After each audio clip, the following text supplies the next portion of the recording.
ഹസ്ബൻഡിന് കൊണ്ടുപോകാനായിട്ട് നാടൻ കപ്പ നമ്മുടെ വീട്ടിൽ തന്നെ പിടിച്ചതാണ്. കുറച്ച് ഞാലിപ്പൂവന്, ഇത് നാടനാണ്. ഇത് മാങ്ങ, ഇത് ചേന, ഇതൊക്കെ നിങ്ങൾക്ക് അറിയാമായിരിക്കുമല്ലോ, എന്നാലും ഞാൻ പറയാം.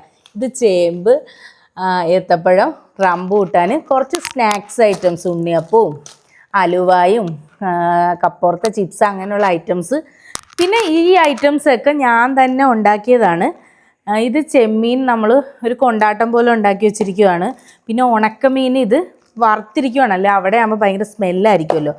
പിന്നെ ചെമ്മീൻ അച്ചാർ, മീൻ അച്ചാർ, ചമ്മന്തിപ്പൊടി, പിന്നെ നാരങ്ങ അച്ചാർ, പിന്നെ എന്തുവാണ് മാങ്ങ ഉണക്കിയത് അച്ചാറിട്ടത്, പിന്നെ അതേ കക്കയിറച്ചി കുറച്ച് ഫ്രൈ ചെയ്തത്, ബീഫ് ഫ്രൈ ചെയ്തത്. അപ്പോൾ ഇതൊക്കെയാണ് എൻ്റെ ഹസ്ബൻഡിന് കൊണ്ടുപോകാനുള്ളത്. പുള്ളിയുടെ കൂട്ടുകാരന്മാരും ഇതൊക്കെ പ്രതീക്ഷിച്ചിരിപ്പുണ്ട്. നമുക്ക് എന്ത് ഇൻട്രസ്റ്റ് ആണോ പെട്ടി പൊട്ടിക്കാൻ, അതേപോലെ തന്നെയാണ് പ്രവാസികളും ഇതൊക്കെ കഴിക്കാൻ വേണ്ടി കൊതിച്ചിരിക്കുന്നത്. അപ്പോൾ ഇതൊക്കെയാണ് ഞങ്ങൾ. എന്തായാലും നമുക്ക് പെട്ടി പാക്ക് ചെയ്യാം.